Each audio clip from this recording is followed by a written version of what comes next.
Hello friends, welcome to my channel MB Easiest Way of English Learning. Today we discuss the modals verb could and might. First of all, we discuss how to use could in a sentence. Could is used in past ability. जैसे can को हम ability के लिए use करते थे, वैसे could को past ability के लिए यूज़ करेंगे। जैसे पास्ट में कोई काम जो होता था और अब नहीं होता है तो उसके लिए हम कुड यूज़ करेंगे।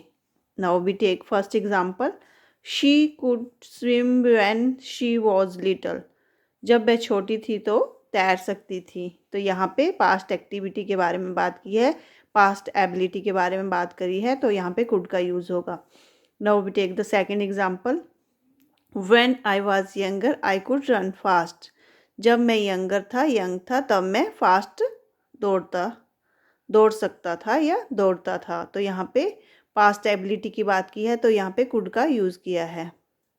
Third one, when I was study I could work hard. जब मैं स्टडी करता था तो मैं वर्क हार्ड करता था, बहुत मेहनत करता था। तो यहाँ पे भी पास्ट की बात की है तो यहाँ पे कुड यूज़ किया है।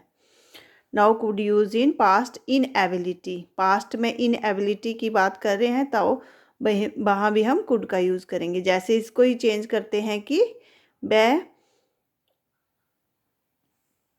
छोटी थी तो वह स्विम नहीं कर सकती थी। तो ये पास्ट की एबिलिटी के बारे में, इन एबिलिटी के बारे में बात कर रहे हैं।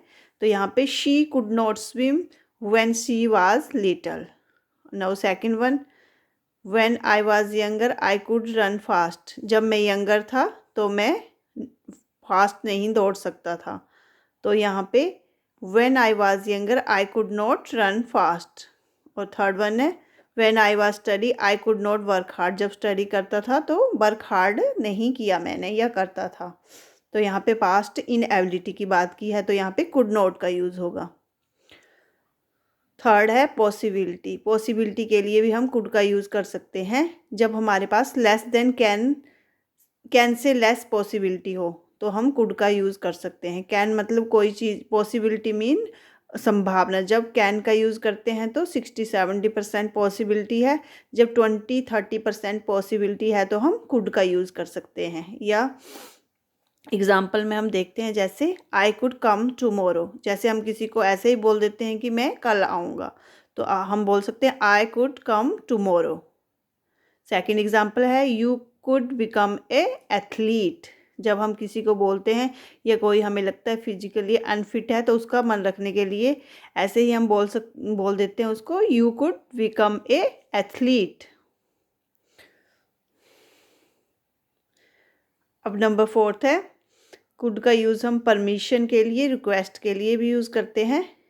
तो परमिशन और रिक्वेस्ट जो है सेमी फॉर्मल वे से भी, सेमी फॉर्मल वे से जब हम किसी से परमिशन कर लेते हैं या रिक्वेस्ट करते हैं तो हम कुड का यूज़ करते हैं। सेमी फॉर्मल वे मीन्स जब हम अपने कुलीग से बात करते हैं जो हमारे साथ काम करते हैं, हेयर ड्रेसर से, सेल्स पर्सन से, या कहीं भी मार्केट में शॉपकीपर्स से बात करते हैं तो हम कुड का यूज़ कर सकते हैं। जैसे for example, could you give your address.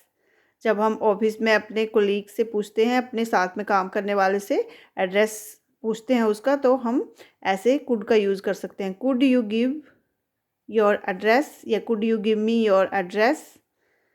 Second example लेते हैं, could you tell the price of this dress. Market में हम ड्रेस का अगर प्राइस पूछते हैं तो हम ऐसे पूछ सकते हैं, could you tell the price of this dress. क्या तुम इस ड्रेस का प्राइस बता सकते हो। Now we discuss the might.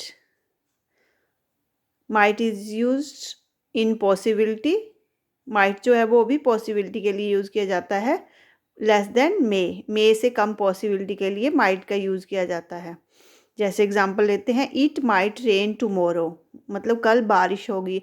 अगर हम देखते हैं कि आसमान में हल्के हल्के बादल हैं तो हम बोलते हैं इट माइट रेन टुमारो, मतलब बहुत कम पॉसिबिलिटी है बारिश होने की। सेकंड एग्जांपल है, we might go for picnic today.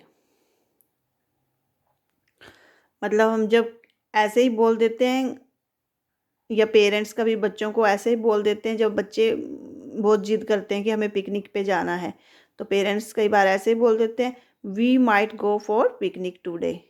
तो यहाँ पे माइट का यूज़ करते हैं क्योंकि यहाँ पे लेस पॉसिबिलिटी है एज कम्पेयर टू मे।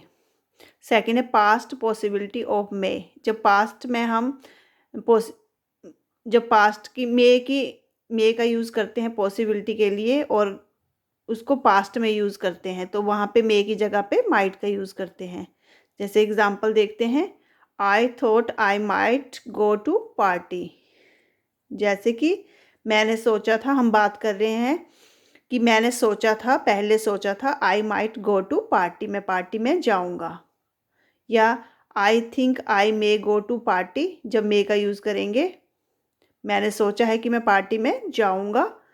तो यहाँ पे अगर हम पास्ट की बात कर रहे हैं, I thought, think, thought second form use की है यहाँ पे, I thought I might go to party. Second example है you said you might go for play. जैसे आप अपने फ्रेंड को, कल आपने बोला हो जैसे पिछले कल कि मैं खेलने के लिए आऊँगा और आप दूसरे दिन नहीं जाते, तो आपका फ्रेंड बोलता है you said you might go for play, तुमने कहा था कि मैं खेलने के लिए आऊँगा। तो यहाँ पे भी माइट का यूज़ करेंगे। थर्ड है सुजेशन। सुजेशन के लिए भी हम माइट का यूज़ करते हैं, जैसे हम किसी को सुजेशन देते हैं। एग्जाम्पल देखते हैं, you might like this shirt.